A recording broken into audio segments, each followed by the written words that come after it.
Good morning students. बेटा आज हम क्षितिज का जो काव्य भाग है उसमें पहला जो कवि है सूरदास के पद को हम पढ़ेंगे। हम लोग सूरदास के नाम को अच्छी तरह से जानते हैं। ये भक्ति काल के श्रेष्ठ कवियों में और श्री कृष्ण को स्थापित करने वाले कवियों में से एक हैं। भक्ति काल का जो समय रहा है वह 1375 से 1700 ईस्वी तक रहा है। इस दौरान जितने भी कवि पैदा हुए उन्होंने भक्ति के दो रूपों को माना है, सगुण भक्ति और निर्गुण भक्ति।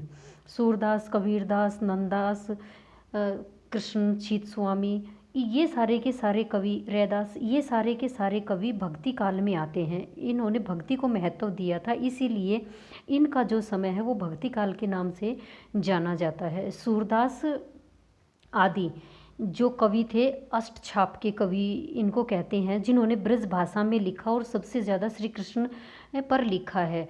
वल्लभाचार्य के 8 शिष्य हुए हैं, जिसमें सबसे श्रेष्ठ कवि जो हुए हैं वो सूरदास हैं।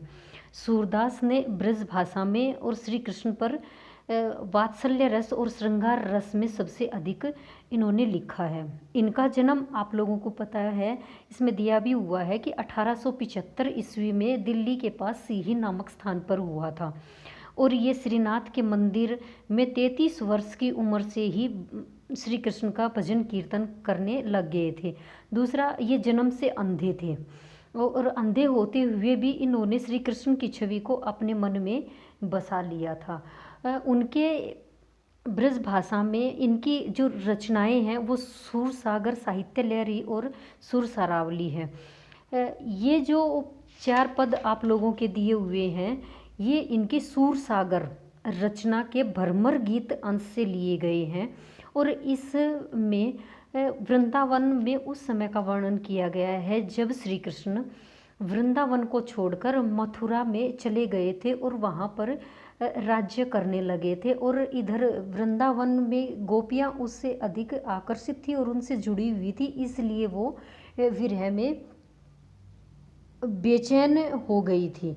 और श्री कृष्ण ने जब यह महसूस किया कि गोपियाँ विरह में हैं तो उन्होंने उद्धव, उनका एक मित्र है, उनको वृंदावन भेजा योग साधना का संदेश देकर।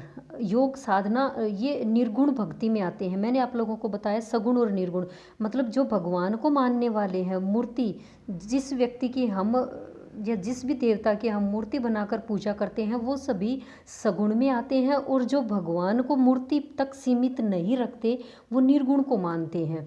उनका मानना है कि भगवान है वो एक जगह पर सीमित नहीं हो सकते और भगवान को एक जगह सीमित करना भी हमारी मूर्खता है, वो निर्गुण है। कबीरदास जैसे, रैदास जैसे जो कवि है वो निर्गुण भक्ति को मानने वाले हैं।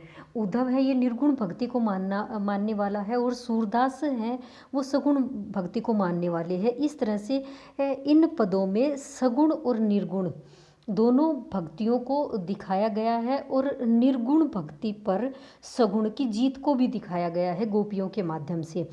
ये इसमें जो मैं बता रही थी कि ये सूरसागर के भ्रमर गीत अंश से ये 4 पद लिए गए हैं और जिसमें योग साधना या ब्रह्म और योग साधना के उपदेश को यहाँ पे दिखाया गया है। गोपियों की विरह वेदना को इसमें दिखाया गया है और श्री कृष्ण जब उद्धव को भेजते हैं वृंदावन में और गोपियाँ के पास जब वो आते हैं उनकी पीड़ा को देखते हैं और यहाँ आने के बाद उसी समय जब वो योग साधना का संदेश दे रहे थे उद्धव, तभी वहाँ पर एक भंवरा आ गया, भ्रमर, और उसी के माध्यम उसी पर कटाक्ष करते हुए गोपियों ने अपने संदेश उद्धव को वहाँ पर दिया है और यहीं से ही भ्रमर गीत की शुरुआत हुई थी।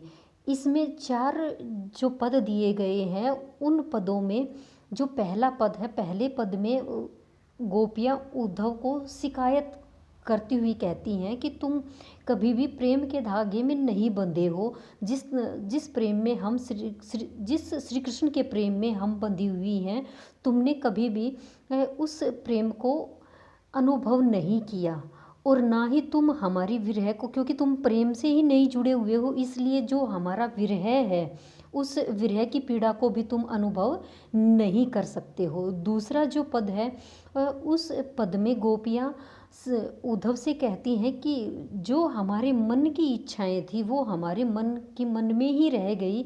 श्री कृष्ण के प्रति जो हमारा प्रेम था उस प्रेम को हम अभिव्यक्त नहीं कर पाई। और विभिन्न उदाहरणों के माध्यम से उन्होंने दूसरे पद में दिखाया है।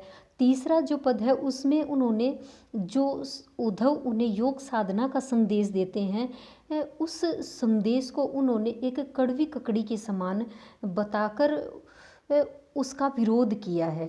और उन्होंने अपना दृढ़ जो श्री कृष्ण के प्रति प्रेम है उस प्रेम को दृढ़ता से पूर्ण किया है, उसी प्रेम में उनका विश्वास है।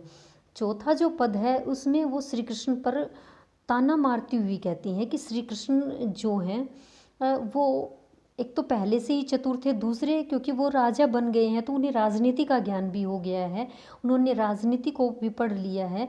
और जब एक राजा बन जाता है तो उसका सबसे बड़ा राजधर्म यह होता है कि वह प्रजा के हितों का ध्यान रखे। और प्रजा को अगर वहाँ पे सताया जाता है तो वह कोई राजा का धर्म नहीं है। इन्हीं चारों पदों में गोपियाँ उद्धव को यह बताती हैं कि यही बताती हुई संदेश यहाँ पर देती हैं। ये चार जो पद दिए गए हैं भ्रमर गीत में, इन्होंने इसमें गोपियों के माध्यम से जो विरह प्रकट किया गया है और उद्धव का जो संदेश इसमें दिखाया गया है उसमें विरोधाभास यहाँ पर दिखाया गया है। इसकी व्याख्या हम कल करेंगे। आप इन चारों पदों को पढ़ेंगे, वर्ड मीनिंग जो शब्दार्थ है वो भेज रही हूँ, वो आप अपनी फेयर नोटबुक में लिखेंगे।